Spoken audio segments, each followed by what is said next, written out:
Hello, everybody, and welcome to SportsCenter. I'm Larry Beil, along with Stuart Scott. Hey, at the number 13 has never been a bad luck number before for Vin Baker, or at least he didn't think so. Alonzo Mourning has admitted the Heat are not in the Bulls' league, or are they? But we begin with what was supposed to be a rout, or was it? And one of the boldest fourth down calls that you will ever see in a game. James Brown did his Joe Namath impersonation this week, proclaiming to the press how a Texas team that had lost 4 games, including one to lowly Oklahoma, was going to beat up on big, bad Nebraska, the Cornhuskers, for the Big 12 title. Brown's Longhorns were 3-touchdown underdogs, yet here was Brown predicting a 3-touchdown win by Texas. The Huskers figured to use Brown like a human wishbone to get their wish of reaching their 3rd straight national championship game, to the first ever Big 12 title game in St. Louis. And there is James Brown. First drive of the game, Texas moving at will as he flings the pass out to tight end Pat Fitzgerald. He fumbles, but still Texas ball. Have you ever seen a Priest who can run like this? That's Priest Holmes for the touchdown. Texas up 7-0. Next Texas drive, Brown looking to the end zone. Bad choice. Threw it up for grabs, picked off by Eric Stokes. And Makovic saying, you've got to make better decisions if we're going to win this game. Tied at 10. It's the Priest up the middle, and help is not on the way. 61-yard gallop, Texas up 17-10. Nebraska, though, they come right back. No Amon Green, no problem. It's D'Angelo Evans bouncing outside for a 23-yard touchdown. We're tied at 17. Nebraska down 23-17 in the 3rd. Scott Frost on the option to that man Evans again, tight-roping for the score. Nebraska up 24-23. And the Huskers on their next drive. Frost to Vershawn Jackson. No, he drops the ball. They have to settle for a field goal. 27-23 Nebraska lead. Huskers need some D. But here is Brown to Wayne McGarity on the bomb. Defender misjudged the ball. Look at that sweet move. Dipsy-doo down the sideline. Longhorns lead 30-27, and James Brown, he feels good. A punt. And the Huskers have Texas pinned deep. But look at Brown avoiding the safety, throws the ball he probably should not have. Fitzgerald one-hand grab setting up. 4th and inches, Texas inside their 30. Call of the year by Makovic. Sneak, forget it. Handoff, forget it. Brown on the roll, throws a pass on 4th down, complete to Derek Lewis. Makovic said he wanted Brown to run the ball and thought, oh no, as he cocked the ball to throw it. But oh, what a call. 61-yard gain to set up Holmes, and his 3rd touchdown of the day. Tom Osborne's bid for a 3rd straight national championship is gone as Makovic pulls off the upset. And yes, there is the man, James Brown. 37-27, Texas wins the Big 12 and an Alliance Bowl payday of $8 million. The Longhorns racked up 503 yards on offense and scored on 7 of their 10 possessions. The 4th and inches call a gutsy work of art. For post-game thoughts, we call on our psychic friend, James Brown. I didn't really make a prediction. They said we were underdogs by 21 points. I said they might get beat by 21 points, but we have a great offense and a great defense. And we showed it today. I hope everyone realized what type of team Texas has and that the South is here to represent. These players gave it, and it is something that we'll never forget. The first Big 12 championship ever. That was one of our team goals. We're going to celebrate tonight. This one hurts because it obviously takes us out of any possibility of a national championship. And we've had a lot of players who've been at least in that mix for 3 straight years now.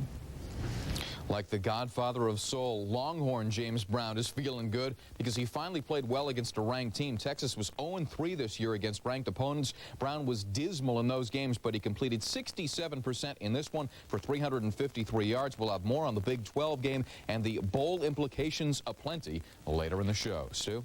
So, all of a sudden, the SEC title game for Florida becomes more than just a chance to continue a 21-game conference winning streak. National title hopes that seemed vanquished last week when FSU hammered Danny Warfel into the turf to the tune of 6 sacks and 20 knockdowns are suddenly alive again. So is an opportunity for revenge. Whip Alabama and the Tide's #1 rated defense against the pass, and the Gators hook up again with FSU in the Sugar Bowl.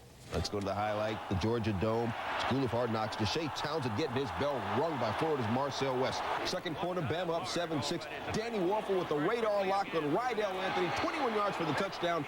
Anthony sets an NCAA record with a touchdown catch in 12 straight games. Florida up by 7. They're up by 10 in the 3rd. Punter Robbie Stevenson, oh boy, trouble with the snap. Fumbles out of bounds. Bama takes over at the Florida 5. The very next play, Dennis Riddle playing Riddler or the Joker, whatever. 5 yards for the touchdown, but Bama only had 27 yards rushing for the game. Florida's lead cut to 3, but on the next drive, Danny Wuerffel is cool as the other side of the pillow on a hot Georgia Dome day. 13-yard pass to Anthony. Wuerffel breaks the SEC record for passing yardage in a season. Alabama's next possession, though, Freddie Kitchens hits the jackpot. 94 yards to a wide-open Michael Vaughn. Longest play from scrimmage in Bama history, even longer than Forrest Gump. Run, Michael, run! Bama cuts the Florida lead to 3, but back comes Wuerffel. 2 plays later, cuz I can come correct deep 2. 85 yards to Jaquez Green. Wuerffel moves into 7th place on the NCAA passing yardage all-time list. Gene Stallings just living. What happened to the defense, gentlemen?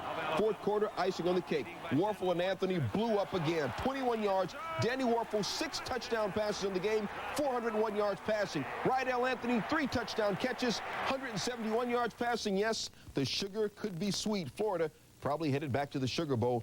Let me put some perspective on this. The Tide had only given up 5 touchdown passes all year. They surrendered 6 in 4 quarters in this game to the Gators.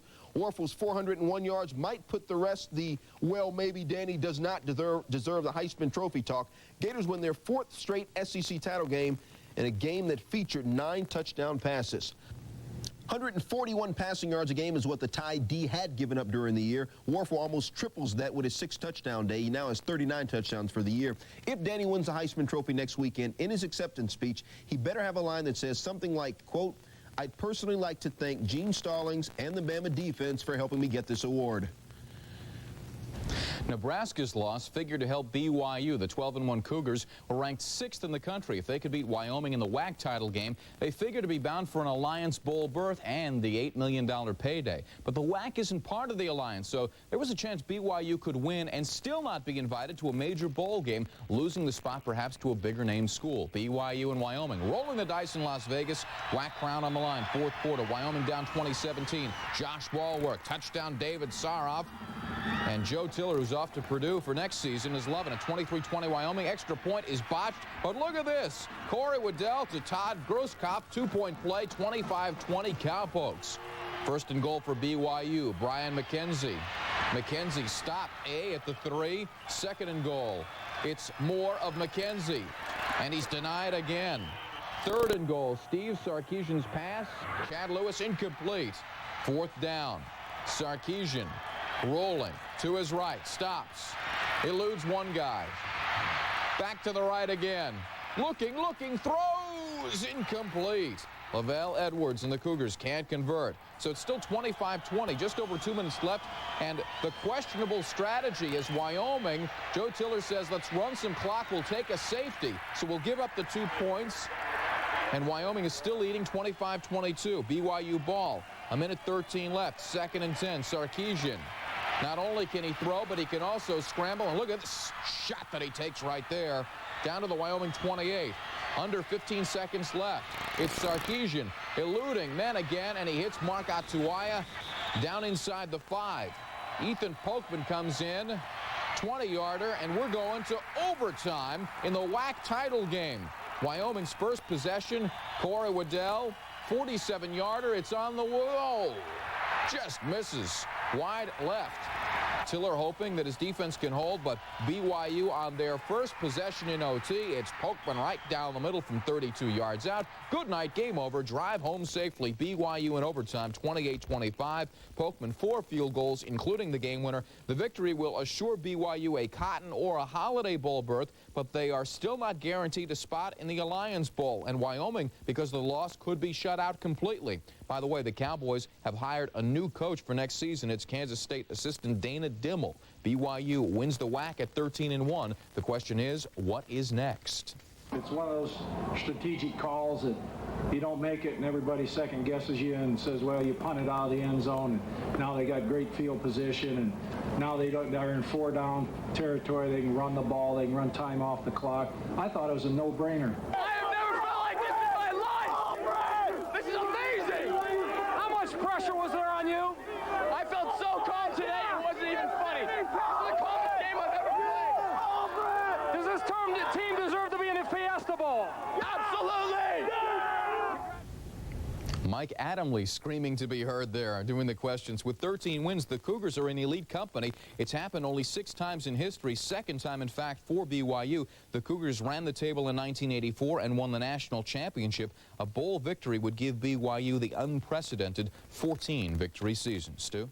To the NBA, as Mel Gibson's character said to Gary Busey's character in Lethal Weapon, "You want a shot at the title?" Now, those exact words haven't been exchanged, but make no mistake, despite a 9-game winning streak that will stop Friday night, despite Tim Hardaway's 61 points in the last 2 games, despite leading the Atlantic Division, the Miami Heat know they have accomplished nothing if they cannot beat Chicago, which in 2 previous games this year, they did not. In Chi-Town, Dennis Rodman doing his usual act with Alonzo Mourning. Uh-oh, Zoe. Back in the hood, them's his fighting words. MJ fights with his game. Break him off something proper, Mike. Sick move to the basket. MJ had 15 points in the 3rd quarter. Late 4th, Heat by 1. Michael is an assassin. Space Jam, 16 of 30 from the floor, Bulls up 1. But at the other end, Dan Marley, triple. Booyah! Dan was 2 of 9 from threes at that point. Same score, though. Michael not done. Again, Michael's butter. He had 37. 8 seconds left. Can the Heat do it? Hardaway on the drive. Out to Marley for the win. Yes, sir! Yes, sir! Dan Marley! The Heat by 3. Marley had 3 trays in the game. One last chance. Tony Kukoc, Tony has not done it again. Heat beat the Bulls for the first time in 8 games. Oh, Pat Riley wiping the sweat off, 83-80. The Bulls do something on this night they only did twice in 54 preseason, regular season, and playoff games last year, lose at home. Said Tim Hardaway, a Chicago native whose father was there, quote, "We came in here and kicked their butts," end quote. Countered Jordan, quote, "They wanted it more than we did. We have to make sure that does not happen again." Compared to the Bulls' first 7 home games, scoring was down 24 points, field goal shooting off 6 points, and steals were down. One other Jordan quote, though, "It was evident the way they celebrated what it meant to them. We will have that memory," end quote. Even in a loss, MJ can chill you. Phillies in Houston, where the Rockets looking for 7 straight at home. First quarter, the league's leading rebounder, Charles Barkley, doing what he does best. Swipes the board and says, "Why not? Why not indeed? Mojo!" Chuck had 7 rebounds. Still first, Sixers make a run. Jerry Stackhouse off the hook. He had 22. Clock ticking down into the first quarter. Score tied to 32. Cut it out, Charles. Barkley from half court. Willis gives him the props. Barkley, 21 points, 10 assists. Second half, Matt Maloney, the rookie. He had a career-high 21. Dishes to Drexler for 2 of his 14. Houston wins at 123-108. Rockets tie a club record with 16 three-pointers as they dust off the Sixers for the 10th straight time. Matt Maloney's career-high 21 came after twisting his ankle Friday. Kid hit all 4 of his first quarter shots. The only thing he couldn't do was keep Allen Iverson in check. Allen had 35, but who can keep Allen in check? Larry? It was 10 days ago, and we're still not sure if the Denver Nuggets have recovered. The Nuggets frittering away a 36-point lead. Yeah, up by 36. They end up losing to Utah 107-103. The mother of all comebacks helped the Jazz extend their winning streak, which is now up to 13 gaudy games. The Nuggets, perhaps suffering deep psychological scars, have lost 5 in a row. Jazz visiting Denver. LaFonso Ellis back in action after missing 16 games with an injury. And there is the alley-oop to Antonio McDyess. LaFonso using the left in the 3rd quarter. 14 for Ellis in the game. Nuggets down 8. The Jazz. I don't know if Isley realized. Howard Isley from way out. Look at that. And Karl Malone. I'll take that. The steal. Isley. Byron Russell throwing it down and doing his chin-ups on the rim in the process as the Jazz pull away a 104-91. Jazz tying the franchise record with their 14th straight win. Karl Malone 21 points. John Stockton 18 points, 12 assists. Denver's now dropped 6 in a row. Mark Jackson, Action Jackson, had 13 assists in a losing cause.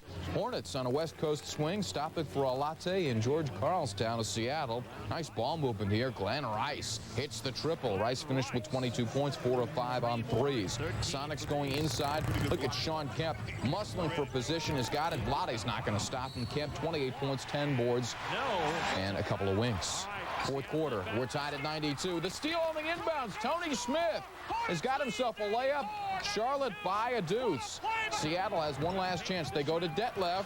Vlade all over him. No call, and that is an air ball out of bounds. And good night. Game over. Drive home safely. Charlotte, a surprise, 94-92 in Seattle. It's Charlotte's 2nd win over Seattle this season. Anthony Mason played all 48 minutes for the Hornets. 17 points, 10 boards, and 7 assists for Mace. The Sonics lost only 3 of 41 games at home last year. This year, they've already lost 3 of 9 at the Key Arena. Stu?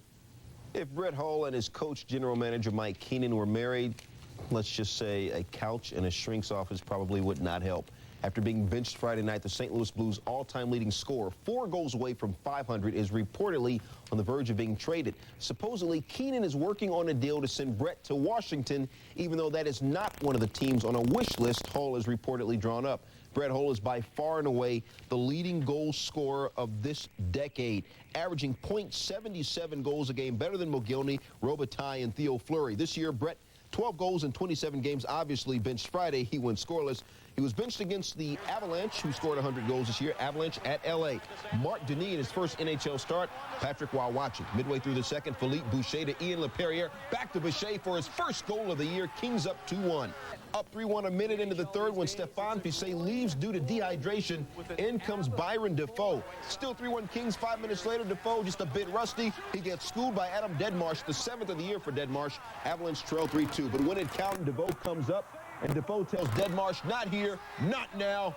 He stopped 10 of 11 shots. Kings would add an empty netter. They win it 4-2. Colorado has suffered back-to-back losses for the first time since opening the season 0-2. Stéphane Fissé stopped 28 of 29 shots to end his 4-game losing streak before leaving in the third with his dehydration. Larry? There will be a moment of silence before all NFL games on Sunday and a special tribute at the upcoming Super Bowl in memory of Pete Rozelle. The longtime NFL commissioner died Friday night of brain cancer at the age of 70. Rozelle spent 29 years as commissioner, and he's credited with creating the growth and popularity that the NFL enjoys today. Well, I think the thing that I would miss would be his sense of humor. He always had a lighthearted outlook, and in even the most serious of circumstances, he could always find some humor. He was a very, very gifted man, very talented, and a very kind person. But he knew his business, and he was tough when he had to be. Back in 1977, I got tossed out of a ball game for slugging a player, and I was fined $5,000 for that game. 2 years after I had retired, I got a check in the mail for $5,000 from Pete Rozelle for the fine. I think that Pete Rozelle's place in the history of the National Football League is at the very top. I think he transcends the coaches and even the players of this league when you consider the contribution that was made to its greatness, to its stability, and to the fact that it's #1. Rozelle spent years battling Raiders president Al Davis. The two men clashed repeatedly, but in the end, Davis had kind words, as we quote him now. The thing I admired most about Pete Rozelle was his passion and love for the National Football League. Pete's passing brings the realization of how time is so precious and moments of glory so fleeting, end quote. Larry and I just getting started. Coming up, a legendary man, a legendary tournament. But what about the legendary team he used to coach and coach well? UCLA is playing, but not where you might think. Also ahead, sir, for the first time since 1963, Army and Navy come into their game with game-winning records. Sir! And I wonder if Larry Johnson said, thank you, sir, may I have another, when he got a notice from the NBA. And Florida Gators are used to calling Coach Steve Spurrier, sir. Could NFL players have to adjust?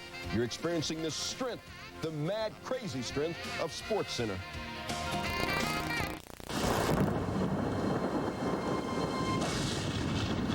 Some days, it seems like nothing goes right. Kelly is down. And everyone's out to get you. Now Favre running to the right. Favre is on the right. There are monster hits and narrow escapes. But other times, there's always the glory. The NFL Quarterback Club Collection, exclusively from Sports Illustrated, featuring the ultimate game ball. This one time only, authentic, collectible NFL Quarterback Club football. And the special new video from SI and the NFL Quarterback Club, QBs Under Fire. Both free with your paid subscription to SI. Your NFL Quarterback Club collection starts with this collector's dream, an officially licensed, individually numbered NFL Quarterback Club football. It features the official replica autographs of 5 superstar quarterbacks: Troy Aikman, Dan Marino, John Elway, Jim Kelly, and Brett Favre. You've got to love that. Call now, and you'll also get the exclusive new video, Quarterbacks Under Fire. Go inside the huddle. Feel the intensity of the most pressure-packed position in sports. Find out how the game feels from the quarterback's point of view. Who they go to. Touchdown, who they fear. I think he takes great pleasure in hitting people. I'm afraid of him. Call now. Get 54 issues of Sports Illustrated for only $1.48 an issue. Save over 55% off the cover price. Plus, get your exclusive NFL Quarterback Club collection absolutely free. For quicker delivery, use your credit card. Don't pass up your chance to get the NFL Quarterback Club collection for yourself or a friend. The ultimate game ball, the exclusive, collectible NFL Quarterback Club football, and the great new video, QBs Under Fire. There are only 2 ways to get the NFL Quarterback Club collection. You can take over an NFL team or subscribe to Sports Illustrated, and that's all. Sports Illustrated. Welcome back. When it comes to tradition, all you have to say is Army-Navy. Their 97th meeting would come on Saturday, and for the first time since 1963, both teams came in with winning records. 5 of the last 7 Army-Navy games have been decided by 2 points or less, and to make things all the more intriguing, weather for this one was brutal. Played in a driving rainstorm in Philadelphia, and the president was on hand. Second quarter, 7-3 Navy. Chris McCoy drops back and finds LeBron Butts, 15-yard touchdown, 14-3 Navy. Later in the second quarter, Army down 21-3. It's Ronnie Makeda running the option the quarterback will keep, takes a hit and keeps on going. And look at the moves here. Ronnie Makeda. He's a bad man, as they would learn. In the rain, Army down 21-13 at the half, and President Clinton switching to the Army side. Would that bring them luck? Makeda pitched to Bobby Williams. Down the strip he goes. They won't catch him. 21-19 Navy. 81 yards. 2-point play fails. After a missed Navy field goal, Makeda to Demetrius Perry with the muscle. 25-21 Army on the 3-yard touchdown run. 25 seconds left. Navy driving. Senior Ben Fayen at quarterback just throws up a wobbler that is picked off by Garland Gay, and that is it in the rain. That's okay, because Army comes from behind to win 28-24. Ronnie Makeda ran for a career-high 134 yards, leading the biggest comeback in the 97-year history of this series. The Cadets overcome an 18-point deficit to beat Navy for the 5th straight time. The Cadets are expected to go to the Independence Bowl. Navy could get a shot at the Aloha Bowl berth. Keeping the military theme, this series is tight like wrestling, a wrestling match in a foxhole. Army's won 5 in a row, but by a total of only 10 points. And over the 97 years, look how close. Both teams have scored 163 touchdowns against the others. Stu? College basketball now. You win 10 national titles in a 12-year span. Somebody names a basketball tournament after you, and the team you coach was not invited. UCLA had been going to the John Wooden Classic, but facing #1 Kansas, maybe they would have wanted to be back there. Jayhawk injured guard Jacques Vaughn not playing, but from California, had a chance to be introduced as a starter, you know, home state and all that. Vaughn, an honor roll student, declined something about not wanting to take away from the team. Kansas, UCLA.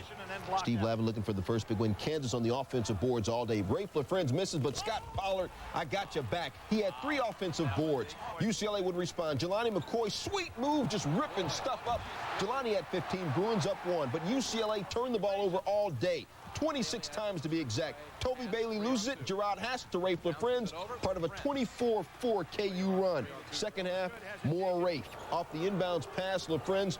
Ready or not, refugees take it over. Left-handed rock. He had a career-high 31. Kansas wins at 96-83. UCLA killed themselves with those turnovers, 18 in the first half. Said Bruin coach Steve Lavin of Kansas, quote, they put on a clinic, getting the ball from side to side without ever using the dribble. Uttered Rafe LaFrentz, feeling apologetic for a moment, Larry, quote, I imagine it was very frustrating for their players. But that's basketball, end quote. Teams that are in the Wooden Classic, #3, Utah, #15, Arizona. First half, all Utes. Outside, All-American Keith Van Horn, 3. That's why he's an All-American. He was 2 for 5. Inside, oh, that's why he's an All-American. Keith Van Horn, 14 in the first half. Second half, Jason Terry steals the ball from Van Horn. Well, see, I said All-American, not perfectionist. Ahead to Bennett Davison for the lay-in. 22 Utah turnovers, Arizona within 4. Then Davison steals the ball from Van Horn. Dishes to Michael Dickerson. I told you, he's not a perfectionist, just an All-American. Dickerson finally gets a hold of it. Nothing wrong with a little bump and grind. He had 21 Zona on a 20-5 run. Later in the third, Terry steals, Terry deals, Terry keeping it real. He had 19 Zona, wins it by 8. 6 of Jason Terry's career-high 19 points came in a 16-second span. Said Terry, who was only 1 for 8 in three-point range before this game, of a game-winning triple, or at least one that put his team up, quote, It's been a long time since I made one of those. It got the juices flowing, end quote. Also in the Wooden Classic, Louisville and LSU. 9 of DeJuan Wheat's 26 points came in overtime. B.J. Flynn scored 5 of his career-high 21 in overtime. Rogers Washington was the truth for LSU, scoring all 11 of the Tigers' points in overtime. But you see, Rogers, DeJuan Wheat had help. You could have used some. Elton John's song says Saturday night's all right for fighting. Way to dip into the archives for little Elton John, by the way. But for Larry Johnson, Saturday night was for sitting because of his Friday night fight with Miami's Keith Haskins. Actually, it was only one punch. The NBA suspended LJ for 1 game and fined him $5,000. LJ would miss the Knicks-Clippers game. Elton John would fill... No, he was not going to play. John Wallace is there. Chris Childs back to Wallace for the jam. Turned out to be like rookie night. Walter McCarty with a two-handed slam. The Clippers scored only 8 points in the first quarter. Patrick Ewing throwing it down. 52-41 Knicks at the half. But here comes the Clipper machine. Or is it a Tinker toy? No, that's Lamont Murray with the hammer. Clips go on a 21-0 run before the Knicks get serious in the fourth quarter. Ewing, the lay-in, had 28 points and 13 rebounds, and the Knicks do win 89-80. Bizarre game. The Knicks blew a 23-point lead. Then they scored 17 of the game's final 19 points to win. The Clips scoring 8 points in that first quarter got them off to a very difficult start. Knicks have won 3 in a row, as we mentioned, Ewing 28. The Pistons clobber the Nets 95-69, upping their record, Detroit's record, to 15-3, their best start ever. Terry Mills came in with 12 straight threes. He ties Brent Price's record for 13 in a row. Then he missed on attempt number 14. Lindsey Hunter 17 to lead Detroit. Chris Webber hoping to end a 3-game skid for the Bullets against Milwaukee. First half, C. Webb dismissed by Andrew Lang. And Webber stripped on the rebound by Armand Gilliam. The hammer puts in his only bucket of the game. Bucks lead by 5 at the break. But Webber made the Bullets stay at least close. Webber down low, raising the roof with a sweet reverse rock. He had 26 points and 9 rebounds, but the Bucks would be too much. Ray Allen jumper, no. Sherman Douglas, nice touch pass to Glenn Robinson off the glass. Robinson wearing number 43 because somebody forgot to pack his regular number 13 jersey. Baker, he admitted, quote, I had never worn a jersey other than 13 since high school. I felt weird during warm-ups. When asked if he'll wear number 43 all the time, he said, quote, I'm going to have to think about that one. Helping out, season-high 36 points from Vin Baker. Ivano Newbill filling in for Dikembe Mutombo had the flu. Newbill 15 rebounds, a career high. Steve Smith hung 22 on Toronto as the Hawks drilled the Raptors 101-75. Newbill had 6 rebounds in the third period alone, and he scored 6 points for the game. Jason Kidd, 10 points, 9 assists, 3 steals to help send the Grizzly Bears to their 6th loss in 7 games. Vancouver 0-5 now all-time against Dallas. When SportsCenter continues, Kentucky and Indiana, a battle of college powerhouses. Derek Anderson providing power for the Cats. And could the Minister of Defense be doing his worshiping in Dallas in the future? We'll have that on Mark's report coming up.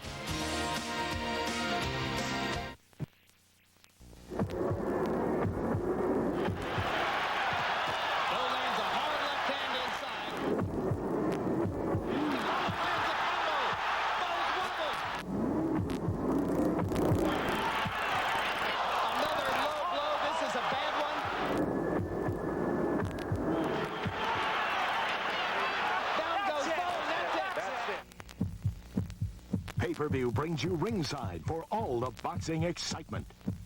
Check out the area's top high school athletes by watching Comcast Scholastic Sports Weekly. Each week, we'll feature outstanding local high school athletes who make a difference in their sport. We'll have in-depth interviews plus scores and highlights that recap the week's events. No matter what the sport or the season, we'll be there. So let us be your source for Scholastic Sports. Check out Comcast Scholastic Sports Weekly exclusively on the Comcast Network.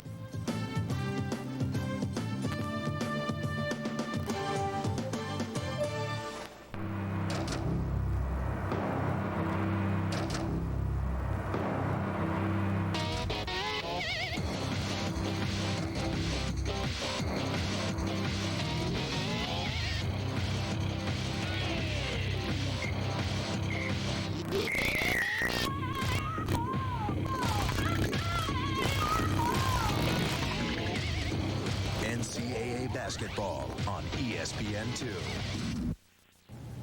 2. One college basketball tradition. Number 8, Indiana, 5 national titles. Number 6, Kentucky, 6 national titles.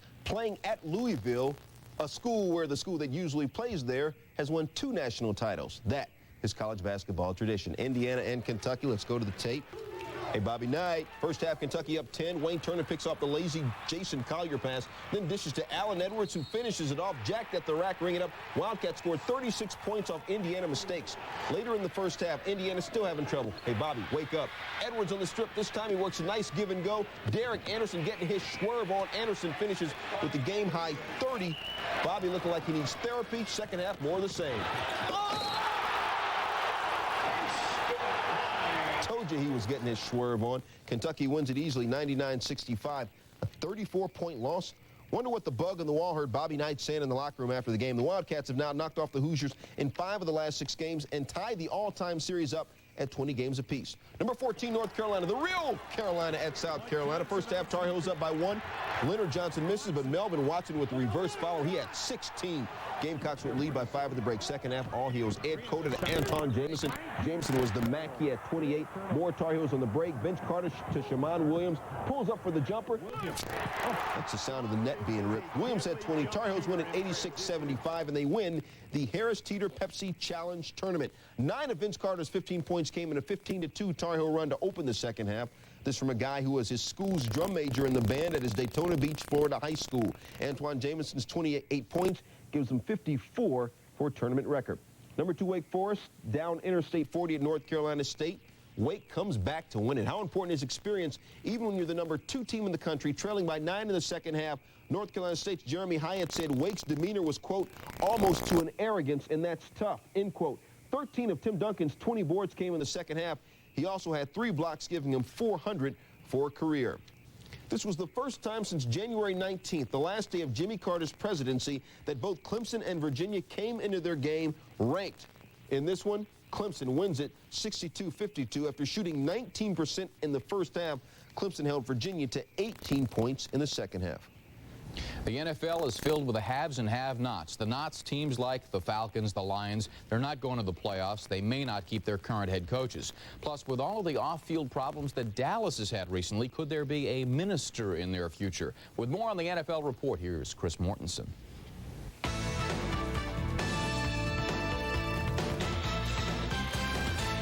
What had been previously explained as a few golf outings with an old family friend has turned into a play for a new direction. Falcons team president Taylor Smith has approached Atlanta Olympics guru Billy Payne about taking over the team's operations. Payne has resisted because he already has lined up a lucrative vice president's position with Nations Bank. The Falcons, in desperate need of credibility, could also make a Southeast Conference play for Florida coach Steve Spurrier and parlay that with a draft deal for Tennessee quarterback Peyton Manning. Lions executive Larry Lee acknowledged that he has spoken to Colorado coach Rick Neuheisel about the probable vacancy in Detroit. Lee and Neuheisel were teammates at UCLA, but Neuheisel would still be considered a long shot as Wayne Font's replacement.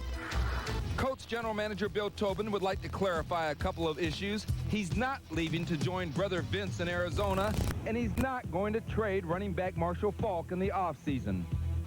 Cowboys owner Jerry Jones would rather have Leon Lett, but Lett's one-year suspension does free up almost $2 million in cap money. Jones could use the money to re-sign potential free agents like Darren Smith, Larry Allen, or Darryl Johnston. Another thought, combined with Lett's money and Charles Haley's pending retirement, that would free up another $2 million. Don't be surprised if Jones takes a shot at a free agent defensive end like Reggie White, who broke off talks with the Packers at the start of the season. White says he wants to stay in Green Bay, but he grew up a Cowboys fan. And Reggie could help Jones accomplish several goals. Besides the obvious on-field impact, White could provide the type of locker room leadership to minister to a team that critics say has lost its soul. With the NFL Report, I'm Chris Mortensen. Thanks, Chris. Join Chris Berman and company Sunday morning, 11:30 Eastern. NFL Countdown this week. Reggie White, the art of the sack. Emmitt Smith answering the critics. And what's happened to the Dolphins? Sunday, 11:30 NFL Countdown. And then in the evening, Vikes and Lions, Sunday Night Football. Vikes trying to make a playoff run. Barry Sanders may be running for Wayne Fontz's life. Sunday, 8 Eastern, right here. Ahead Ed, is it me or does it just sound weird to say the two top teams in the NHL's Northeast Division, Sabres and Whalers? And James Brown said, "Hi, jump back, want to kiss myself when my receivers are making catches like this." More of the Longhorns whooping of Nebraska. Stay stoked on SportsCenter. Braun Flex Integral with its pivoting head gives you our closest, smoothest shave anytime, anywhere, fast. Is there a problem, officer? You have a nice day. Braun, designed to perform better. Why do I rent from Enterprise? Very simple. No stress. We'll be happy to They arranged to pick me up free, so I don't have to ask anyone for a ride. See? No stress. Pick Enterprise. We'll pick you up. It's just like MJ said to me last week. Penny Hardaway has unlimited potential. Unlimited. Yeah, right. MJ said that? Yes, but you're missing the whole point. It's your team this season, Penny. Your team. It's time for you to take your game to a whole nother level. When did you talk to Jordan? At my celebrity golf tournament, the Little Penny Classic. He kills me off the tee, but I get him on the greens.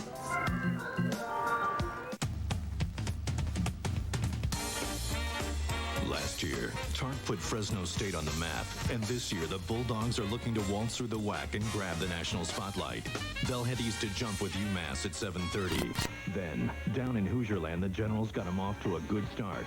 But before they begin hanging banners in Bloomington, they'll head to Chicago to battle DePaul. Fresno State UMass at 7:30. Indiana DePaul at 9:30. Tuesday on ESPN. Comedians at comedy clubs are struggling. Most of their hockey material is now null and void because the Whalers and Sabres are 1-2 in the NHL's Northeast Division. Whalers center Jeff O'Neill, a personification of the what the heck is going on, took him 65 games last year to score 8 goals. He's done it in 22 games this year. From them all, those 1-2 teams. Second period tied at 2. Brian Holzinger, Daryl Shannon to Matt Barnaby. Barnaby uses Jason Mazzotti. Barnaby second of the night, 7th of the year, 3-2 Sabres. Barnaby gives the crowd the business. No. Yeah, there's a... Never mind. Third period, 4-2 Sabres. Jeff O'Neill continues to come correct. 9th goal now in 23 games, well within 1.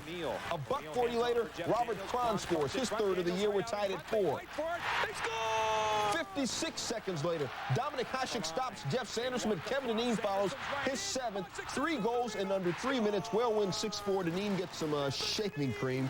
The Whale unbeaten in 5 games, by the way. Sean Burke, Jason Mazzotti, 3-0-1 since taking the place of the injured Burke. Nutty game. Whale led 2-0, go down 4-2, come back with 4 in the third. Pens unbeaten in 6, hosting Anaheim. Pens unbeaten in 7. 5-0-2, that's their run, their best of the season. Patrick Lalline made his first NHL start, won for the second time in 2 nights. He played the last 2 periods of the win against the Caps on Friday. And after 5 straight losses on the road, Calgary coach Pierre Pagé said this game was, quote, the most gritty we've played in a long time. They tie it against the Bruins 1-1. The last few weeks, he continued, it's been terrible. The New York Rangers are showing signs of life. Yeah, the record is only 11-13-5, but Team Gretzky has a 5-game unbeaten streak going. Friday night against Toronto, the great one was great. 2 goals. He also set up Bill Berg's game winner. The rematch in Toronto Saturday night. Back end of an old-fashioned home-and-home series. Mark Messier sitting out with an injured elbow. Rangers on the power play in the first. Alexander Karpatsev fires. Adam Graves deflects. Then Brian Noonan on the redirect. Can't stop that. 1-0 Rangers. Then in the second, Felix Potvin stops Luke Robitaille. Ulf Samuelsson keeps it in. Throws it in front. Directed by Gretzky. 2-0 Rangers. Gretzky's 13th. Colin Campbell celebrates with Walter Gretzky. That would make him Papa Great One. And the Rangers win 4-0. Rangers sweep the home-and-home. Glenn Healy 24 saves. Rangers extend their winning streak to 6 games. Messier, as you saw, did not play after hyperextending his elbow Friday night. Blackhawks and Canadians also finishing up a home-and-home. Montreal won on Friday. Tony Amonte waiting as the prone Jocelyn Thibault couldn't make the save. 1-1 game. And then Valerie Bourret with a 65-footer to beat Jeff Hackett 2-2 after 2. 39 seconds into the third. Saku Koivu fires it home. 3-2 Montreal, but check out Koivu here. because as he tried to get away from Jeff Shantz, he got hit, and Koivu leaves with a torn ligament in his knee. He's going to be out 8 weeks, a costly injury. 3-2 Montreal, the final, as the Canadiens beat the Blackhawks for the second straight game. Montreal 6-0-1 in their last 7 with Chicago. Valerie Bourret, a goal and an assist for the Habs. The Coyotes rally from a 2-goal deficit to edge the Devils 4-3. Phoenix is now won 4 of 5. Second time this year, the Coyotes have beaten the Devils in OT by a 4-3 score. Darcy Wakalak made 32 saves for the Coyotes. Stu? On the way, Nova's in the house. Who can handle the heat? We'll find out. And we'll go back to the side of James Brown's prediction come true. This is SportsCenter. I love my country. I'm from Chicago, Illinois. St. Paul, Minnesota. Best city in the world. I like the Midwestern attitude. I love Hawaii. From Idaho, Moscow, Idaho. Sausalito. By far the most beautiful place. California. The mountains, the beach. I love football. I love basketball. Hockey. I love to swim. I like to surf. 7th inning stretch. Buffalo, New York. United States of America. USA. Announcing the Adventure Discovered Sweepstakes. I've been shopping, big time. It's all right here on my Discover Card statement. Use your Discover Card and you could win everything on Boyd Matson's statement. Patagonia. It's me. 2 tickets on American. My new Jeep. Plus you'll join him on a National Geographic filming expedition. It's the grand prize in the Adventure Discovered Sweepstakes. Well, I've done my shopping. Have you? It pays to discover. Watch National Geographic Explorer on TBS.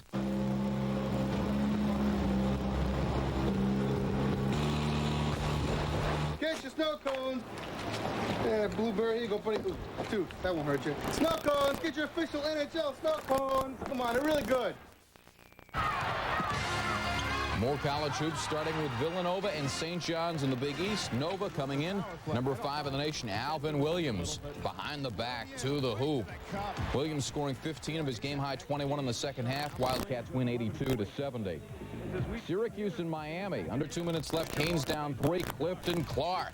It's the triple. Clark led Miami with 20. Final seconds. Q's down 1. Jason Cipolla air ball. Jason Hart rejected by Alex Frazier. The Q's upset by Miami 67-63. UConn hosting 20th ranked BC. Huskies down 2. Moncrencio Hardnett. The steal and slam. We're tied at 40. Then Ricky Moore out to Richard Hamilton. Got it. He had 18. UConn's 17th straight win over BC 61-54. At Georgetown and Rutgers, like Rutgers has a prayer, right? Oh, they've got a prayer and a plan. Jeff Billett, backdoor. He had a game-high 21. Final seconds. Rutgers pulling away Earl Johnson with a hoop and one. Bob Wenzel and Rutgers celebrating the Scarlet Knights' biggest win in years, 75-68. 3 touchdown favorites. I mean, it made sense. Huskers beat Oklahoma by 51 points. Oklahoma beat Texas. But this Texas team is a master of simplicity. Quarterback James Brown hadn't really predicted a win. He just did what any guy worth his weight in pride would say if asked, what do you think about being 21-point underdogs? Answer, we could win by 21. Coach John Makovic, after the game, referring to the pregame prediction, coolly replied, that's why they put erasers on pencils. Steve Cyphers has more in the upset. Monday, when James Brown said he believed Texas could win by 3 touchdowns, people thought he was crazy. Saturday, on the Longhorns' opening series, people could see he was serious. He completed 6 consecutive passes on the way to the end zone. We just came out trying to make plays, trying to score. We knew we couldn't make many mistakes. I threw 2 interceptions. We just came out to play Texas football. That's the way we always play. You know, we wasn't playing well early in the season. And we have a great team, and we showed it today. Led by Brown, Texas rolled up 503 yards in offense, 353 of which came through the air.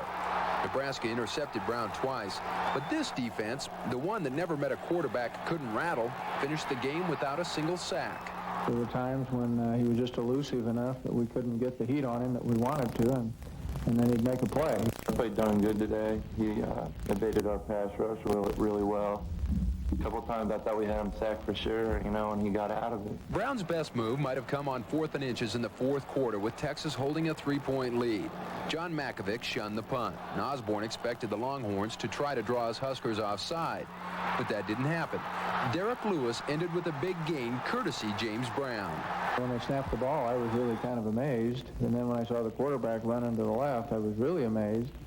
And then when he threw the ball, I was even more amazed. I was surprised when he rolled out. I didn't know the receiver was behind us, and I seen him roll out, and it was, you know, me and him, and I was like, he's making the first down, and all of a sudden he throws the ball on my head, and I look back, and man, wide open. I had a crease to run the ball, actually. I mean, if I wouldn't have saw Derek, you know, wide open down the field, I could have ran for the first down easily. It's a pass-run option, but I did say come to run, which means you better... You know, you better be on the go. Don't get tackled behind the line of scrimmage, because this is a play we really felt had a great chance for success. And then when I saw his arm cock, I thought, oh no. But he knows what he's doing. One might have questioned Makovic's comment on Monday when Brown made the so-called prediction, but on Saturday, everyone agreed James Brown did know what he was doing. In St. Louis, Steve Cyphers, ESPN. Steve, thank you. Nebraska entered this game ranked 5th in the nation against the pass, 4th in total defense, 3rd in scoring defense. They let Texas more than double what they had been allowing in points, passing yards, and rushing yards. As SportsCenter continues, the Golden Hurricane rolls into Atlantic City. Would Shea Seals and friends hit the jackpot there? And we'll look at the bowl picture as Florida looks forward to a rematch with their arch rivals. Yankee fans, the Bombers are back. Yankees are champions of baseball. Now, Sports Illustrated lets you grab a piece of history with SI's exclusive World Series Championship package. This limited edition, hardbound SI commemorative and official World Series video are both free with your paid subscription to Sports Illustrated. Your official World Series video lets you capture a series for the ages. You'll relive all the moments that made the '96 Fall Classic unforgettable. From the Yanks' unlikely sweep in Atlanta. Range is there. Falling as he catches it. The Yankees hang on. To the thrilling final game in the Bronx. That will put the Yankees on top. You'll see it all. The great pitching. And heroic hitting. In the air to left field. Back at the track at the wall. We are top. That carried the underdog Yankees to an incredible comeback victory. Ball game. Yankees win 1-0. What a play by Paul O'Neill. Call now and you'll also get a true collector's dream. This hardbound, gold embossed, individually numbered SI Championship commemorative. This exclusive collectible magnificently captures the Yankees' remarkable season as they add another chapter to their storied tradition. Call now and your World Series Championship package is free when you order 54 issues of Sports Illustrated for only $1.48 an issue. Save over 55% off the cover price. For quicker delivery, use your credit card. Don't miss this one-of-a-kind World Series Championship package. Call now to get the official World Series video and the exclusive hardbound, individually numbered Championship commemorative, both free from SI. Celebrate the historic New York Yankees World Championship with Sports Illustrated. Get into it. More college hoops. Number 21, Tulsa against St. Joseph's in Atlantic City. 2 seconds on the shot clock. Game tied at 64. 6.3 on the game clock. Tulsa's ball. Rod Thompson gets the ball back, but cannot get the shot off in time. Game is still tied. One last chance for St. Joe's. 4.2 seconds left. Can I get an our father? Rashid Bey gets the ball in the inbounds. Drives the paint. Dishes to Terrell Myers. Game-winning 3. Can I get an our father from the congregation? He had 23. St. Joe's pulls the upset 67-64. St. Joe's shoots 29% from the floor and still beats a top 25 team. As for the final play, St. Joe's coach Phil Martelli exclaimed, quote, "There was nothing woodenish about it. Rashid's the fastest guy on the court. Let him dribble as far as he can and kick it out." Number 22, Arkansas at Missouri. Razorbacks open a second half with a 14-2 run, holding the Tigers to just 1 basket in the first 4 minutes, and they win it. Pat Bradley, 30 points. He's led the Hogs in scoring every game. Elsewhere, Charles Smith, 22 points. New Mexico defeats New Mexico State 86-72. Kenya Wilkins had 21, and the Ducks upset over number 13 Fresno State. Texas started the second half with a 21-4 run and never looked back in beating North Texas 71-56. And Brevin Knight, 14 points, 7 assists, 6 steals. And as Stanford uses the All-American to beat the Jaspers 81-59. Tennis, anyone? Grand Slam Cup in Germany. Goran Ivanisevic dropped the first 2 sets, but then he came on to defeat Yevgeny Kafelnikov in 5. Goran with 42 aces. He'll move on to the finals where he faces Boris Becker. Becker finished off Tim Henman of England 7-6, 6-3, 6-1. The winner of this event walks away with $1.6 million in cool hard cash. Ahead, the depleted Washington Capitals down 6 players. Who knew? Who cares? Where's the ice going? And who's going bowling where? Is BYU in or out? You're experiencing SportsCenter. ETD Discount Tire Centers. We are Discount Tires. At ETD Discount Tire Centers, we feature top name brand tires, plus smart service. With smart service, your automotive service work gets done right the first time. You pay for only what you authorize, and all services are backed by our written limited warranty. Your car is always ready when promised. This is our commitment to 100% customer satisfaction. ETD Discount Tire Center, located on Route 1 North, Monmouth Junction in South Brunswick, next to Major Car Wash and Mr. Goodloo.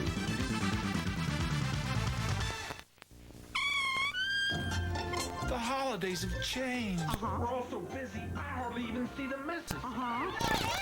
All I want for Christmas is a little time together. Even dinner time is crazy. Wait a minute. The Disney Channel. That's it, Doc. Good choice. Watch the Disney Channel free preview December 8th through the 15th. A gift for everyone under your roof. ESPN Labs, a breakthrough in sports coverage. What about an interactive ESPN? ESPN Net Sports Zone, with everything you need to be a better fan.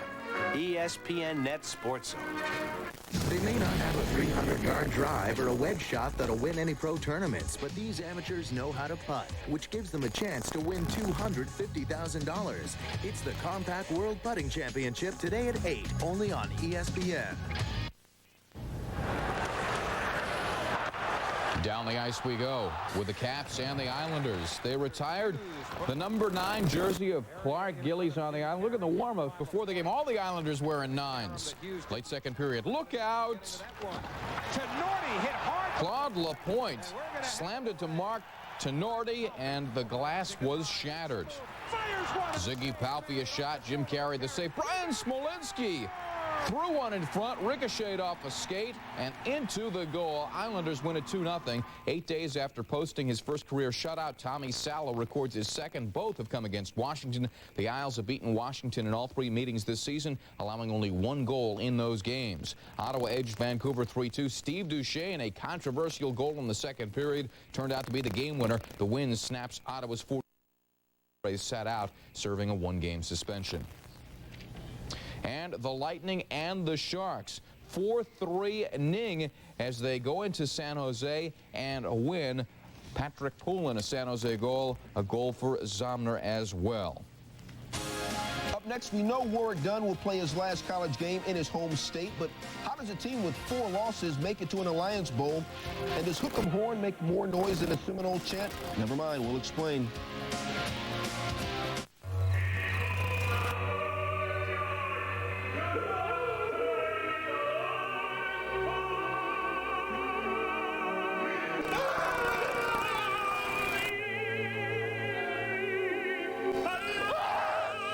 Sad, isn't it? Finding out you paid too much for your stereo. Circuit City, you can't find a lower price. We guarantee it. The Braun Flex Integral with its pivoting head gives you our closest anywhere fast. You have a nice day. Braun, designed to perform better.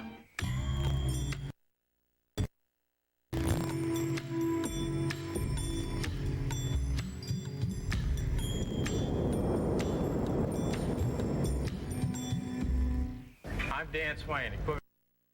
This is where I give out Buckeye leaves every Tuesday. Each coach has his own criteria. You sack a quarterback, Buckeye. You stick a wide receiver, Buckeye. You run over someone's face for a TD, Buckeye. You shoot a commercial, you get nothing. You hit an opposing player with that camera, Buckeye.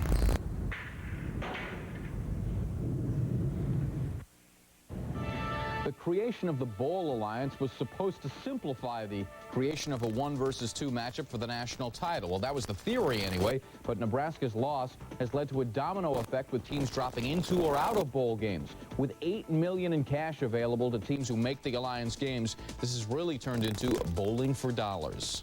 Thanks in part to Nebraska's first conference loss in 5 years and its victory over Alabama in the SEC championship game, Florida is headed to Louisiana for a rematch with Florida State in the Sugar Bowl.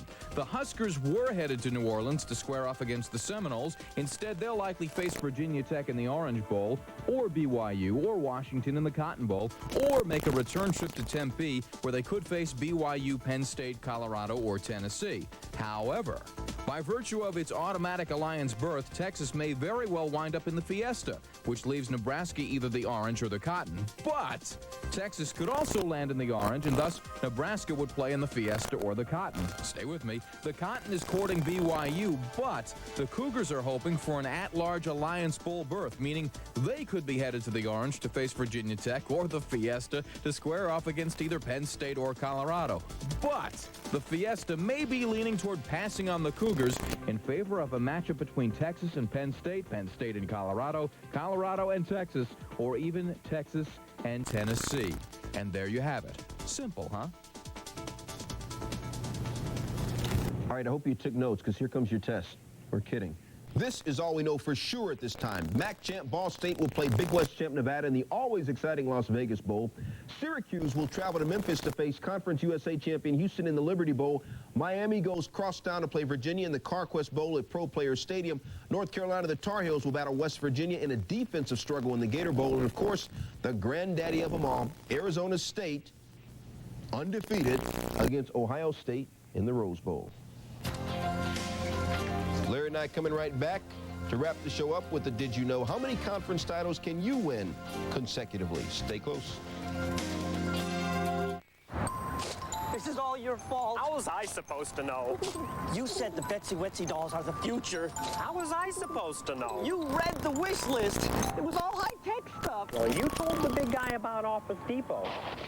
How was I supposed to know? This holiday, everyone is turning to Office Depot for Casio's revolutionary QV100 digital camera and long-lasting, ever-ready batteries. Best prices guaranteed. We could start our own small business as long as we don't get in over our heads. Looking forward to another year of Yuletide wrestling? Try Swivel Straight. Just clamp it, stand it, swivel it straight. Pitch back goes to Barry Sanders. Gets a block. Cuts back. 50, 45, 40. It's as if everyone else is standing still. The Vikings try to put the brakes on the Lions on ESPN's Sunday Night NFL. Jack's teaming up with Ray. Patty and Nancy are up for it. Tom Lehman and Duffy Waldorf will take a whack at it. The winners of this year's majors lead the field in the Diners Club matches. Coverage begins Thursday at 3 on ESPN. We haven't forgotten about the little guys as we check playoff scores from Division I AA football. You get in the way of the thundering herd from Marshall, you're going to get run over, and they ran over Furman 54-0. Marshall moves on to the semifinals against Northern Iowa. And the nice thing about doing the show with Stu Scott is he will play the sax as we look at the scores.